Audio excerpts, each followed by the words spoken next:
Hello, this is Robert Polenick, the owner of Brutal Iron Gym.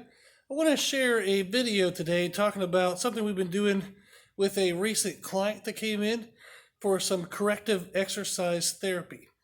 So this is a 16-year-old girl who is having trouble with her shoulder. Her arm is going numb and she's losing strength in it when she swims. And it has to do with pretty much any activity that's a repetitive motion in her arm and shoulder.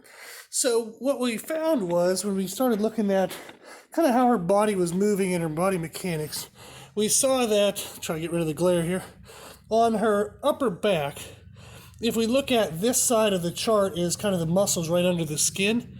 This side are the muscles that are under these muscles. So it gives you kind of a deeper look on this side.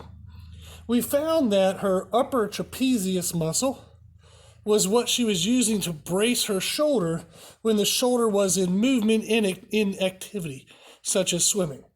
What would happen then, since the upper part of the trapezius would grab tension, the whole shoulder itself would lift, and then she would run into issues with all these deeper internal muscles being out of position, causing like a pinching effect on kind of some nerves, and it was actually limiting her range of motion, and it was limiting her endurance. It was almost as if her arm was kind of like falling asleep. Once the muscles got pumped up, it was pinching on some things, and it was just bad overall mechanics. So since this part of her trap is stronger than her lower portion, it was always taking over. What we're working on now is strengthening the lower portion and strengthening this muscle right in here, the Teres major, and the rhomboids as well. If we strengthen these muscles that are kind of related to the in-between the shoulder blade and underneath the shoulder blade positioning, when she wants to brace her shoulder to be strong for movement, it won't lift, it'll actually just stay in place. So we want to get rid of her being dominant in here and bring the strength in kind of this area, the middle and lower part of the shoulder blades. So what we're doing now is we're doing physical movements where we don't want, whenever she does a movement, like say a back row, we don't want her shoulder to lift. We want her shoulder to stay down. And then we're going to do back rows. So I wanted to show two variations of back rows that we have included in her program that'll help kind of show variations of how we can address this type of an issue with corrective exercise.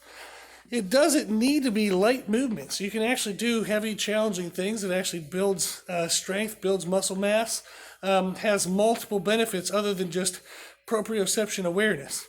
So we can work on awareness while also working on strength, muscle mass, all these other good things. So the first exercise we have, and this is just one of the many options we included in our programming, was our cable seated row with our lat saw, which we have from Spud Inc., which is this kind of blade looking thing. So that has a lot of options to it. And then we just have this old set of D-rings. So these work great for kind of filling in those little gaps. That allows us to have an extreme variability of what we want to do width-wise with clients. So if they have narrow shoulders, we can do narrow handles. If they have wide shoulders, we can do wide handles. Then you'll see these handles in the groove can actually turn a little bit, twist. So we can actually do work where their hands are slightly overhanded, neutral, or slightly underhanded. If we turn it slightly underhanded, that helps us get those lower part of the back muscles rather than an overhanded position. So I'm going to show you a set of this, and this is what we would have the client do. So she's going to sit down. She's going to have the lat saw set up. We found for her that the fourth notch in on the lat saw handles, the fourth notch in, is the best one for her shoulder width. And we're going to have that slight underhanded angle. So I'll show you a set, and it's just having really good control, keeping the shoulders down and squeezing the shoulder blades together. So I'm just going to do like 6 reps just to give you an idea of what it looks like.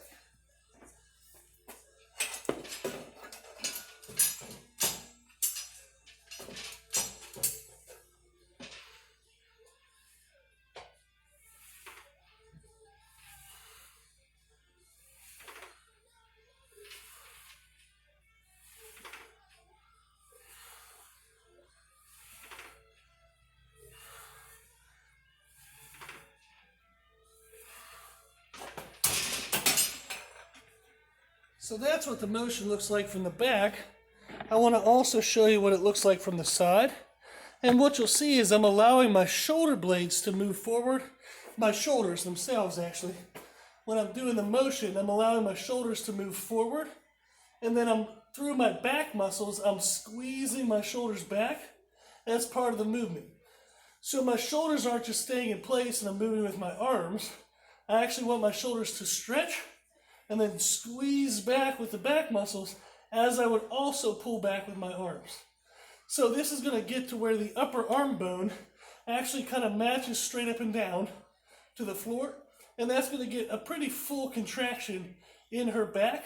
And again, that underhanded angle helps us target on the lower portion. So I'll show you a couple reps here. So we don't want to sway forward and backward in our waist. We want to stay upright. Let the shoulders extend.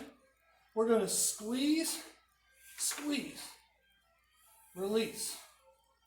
Squeeze, squeeze, release. Once she would get smooth with that double motion, she can smooth it into one motion.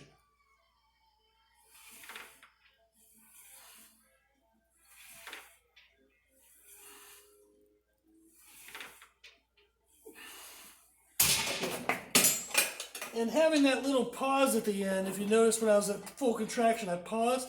That allows the person to better feel what muscles are actually holding the weight. So if they were to pull to the back and they found when they paused, their biceps felt a lot of pressure, they can then try to squeeze their shoulder blades together harder, and they'll notice the pressure will go out of their biceps and more into their back. So that's the first exercise variation that we have in our programming, which is our cable seated row lat saw handle with D-rings at the 4th notch. Now, the other one we have is we have on our cable tower, we have our mag grip. I don't think the sun's going to necessarily let us, oh, there we go, okay. So this is maximum advantage grip. And instead of a bar that you hold onto it, it just has fingers that you clasp over the edge. So let me see if I get on the other side of the sun. That might give everybody a better view. There we go. Okay. And you can see the handle now, the handle and option is you just clasp over top rather than having to hold something as a bar. And that lets you get, again, less forearm and bicep involvement. We also have a block here on the floor. That's going to be our seat. The idea of this is I get to do an overhead kind of pull down, but rather than a straight up and down angle, like as our lat pull down would be, this gives us more of a different angle that lets us better target that lower portion of her back. So I'll show you an example of this. We grab the handle underhand. We sit down on the block. I'm going to do the same thing of letting my shoulders extend. I'm going to be squeezing my shoulders down and in, and then driving my elbows down. This is going to allow me to get the lower and middle portion of the muscles that are involved with shoulder blade positioning, have them isolated away from the upper trap. The reason why is my shoulders are moving when I contract back. They're moving in a downward angle, which pulls them actually away from the upper trap. So this is a great motion for isolating the mid-trap in the teres major. You're also going to get biceps and lats and other things involved, but you're going to take away that upper trap, and she's going to be able to have a really good high-quality motion. So this is the second kind of the two heavier things we have her doing in her program. The other ones we have her doing are banded exercises. Banded exercises that do have more of a proprioception base to them. They're not a ton of kind of heaviness to them, but they have that proprioception, getting the feel of the mind-muscle connection, deeper burn so she can again build that mind-muscle connection, also build endurance. It's important to build strength because that leads to endurance, but once you have strength, you then have to develop the endurance.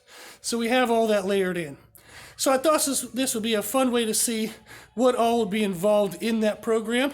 So give these exercises a try if you have access to them or something variable close to them, and see if that helps you develop your lower traps and good, strong shoulder blade positioning. Thank you.